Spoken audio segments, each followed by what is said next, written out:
Il a suffi de 65 caractères pour faire pleurer les joueurs et joueuses du monde entier. Grand Theft Auto will now release on Thursday, November 19th, 2026.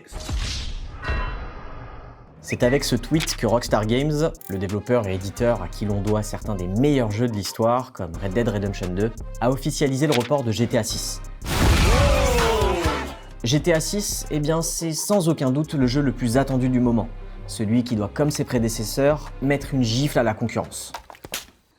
Avec plus de 5000 personnes impliquées dans le projet et près de 10 ans de développement, c'est aussi le jeu le plus cher de tous les temps. On parle ici d'un titre dont le développement aurait coûté plus d'1,5 milliard de dollars à Take-Two, l'entreprise propriétaire de Rockstar Games.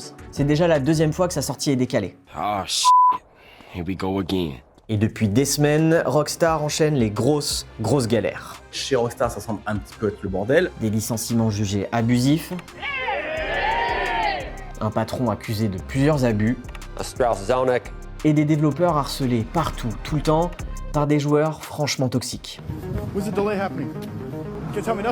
On va donc reprendre tout ça dans l'ordre et se poser une question. Le chaos chez Rockstar Games peut-il saboter GTA 6 ?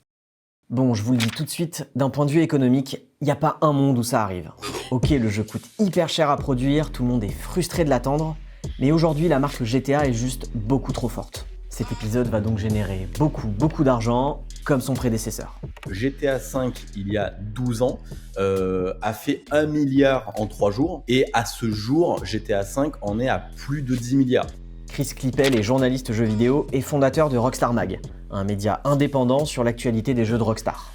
Donc, honnêtement, je pense que c'est même pas se mouiller de dire que les 1,5 milliard seront rentabilisés dès le jour de la sortie. Maintenant, voilà, il faut que derrière le jeu, il soit parfait. Cette recherche de la perfection, justement, c'est cet argument qu'avance Rockstar Games pour justifier le report de GTA 6.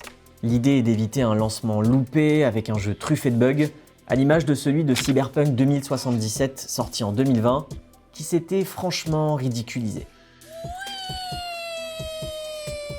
Sauf que pour ça, faut des équipes motivées, expérimentées, et qui ne se font pas virer. Quelques jours avant le report de GTA 6, Rockstar Games a annoncé le licenciement d'une trentaine de salariés dans ses bureaux canadiens et britanniques. Officiellement, la direction leur reproche d'avoir fait fuiter des informations confidentielles lors de discussions sur l'application de messagerie Discord. Ces salariés, ils ont manifesté en Grande-Bretagne devant un studio de Rockstar et les caméras du média d'investigation People Make Games. I felt like a part had been ripped out of me. I was not even allowed to say goodbye.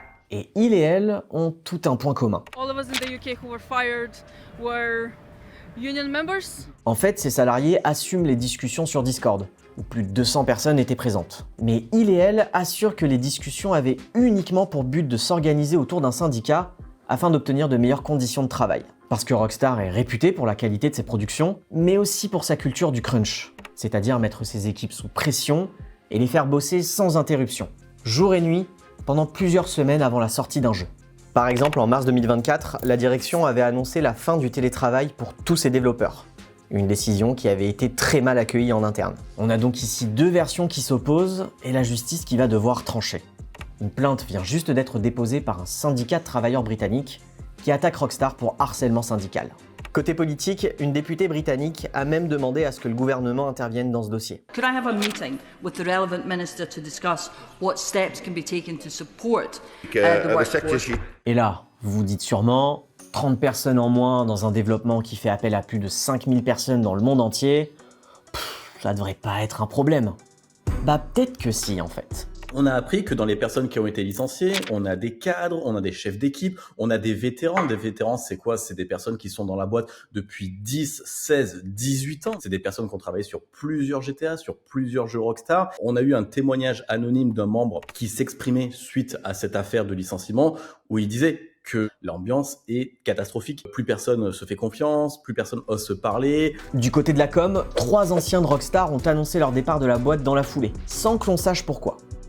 Et à 1 an du lancement du plus gros jeu de l'histoire, ça sent pas bon du tout sur l'ambiance en interne. Cela fait des années que nous, en tout cas sur Rockstar Mag, on en parle parce qu'on a eu des échos de la part de nos sources. Il y a des soucis au niveau de Take-Two Interactive, de Rockstar, qu'il y a des choses qui dérangent et ça a été confirmé par de nombreux départs. On parle forcément de Dan Houser qui est quand même le cofondateur et qui était le vice-président de Rockstar. C'est lui qui a écrit tous les jeux Rockstar depuis la création de l'entreprise en 1998. Et récemment, Dan Houser, donc le père spirituel de la saga, a confirmé qu'il n'avait pas du tout bossé sur GTA 6, ce qui peut inquiéter sur la partie narrative du jeu. Ça commence à faire beaucoup là, non? Bah non, toujours pas. Le boss de Take-Two, Strauss Zelnick, doit comparaître le 20 novembre devant un tribunal américain suite à une plainte déposée contre lui pour harcèlement sexuel, fraude et abus de pouvoir. On vous met le lien vers les documents de cette procédure en description de la vidéo si vous voulez en savoir plus. Et cette histoire, elle vient ajouter du chaos dans la fin du développement de GTA 6, en plus de ternir l'image de Rockstar et de Take-Two. Dans la presse et l'industrie vidéoludique, personne ne doute de la qualité finale du jeu. Les bandes annonces ont bluffé tout le monde, Rockstar n'a jamais déçu, et devrait donc bien livrer une œuvre générationnelle. Maintenant, est-ce qu'une telle prouesse doit se faire avec autant de souffrance? Dans un secteur qui, je vous le rappelle, depuis plusieurs années, malmène et licencie en masse celles et ceux qui développent nos jeux préférés. Pas sûr. Merci d'avoir suivi cette vidéo. Clairement, on reparlera de GTA 6 dans les prochains mois, peut-être pour un secret sauce sur Rockstar. Dites-nous dans les commentaires ce que vous aimeriez voir. D'ici là, si vous voulez suivre l'actu du jeu, on vous recommande vraiment de suivre le travail de nos collègues de Rockstar Mag. Ils font du très bon boulot. A plus!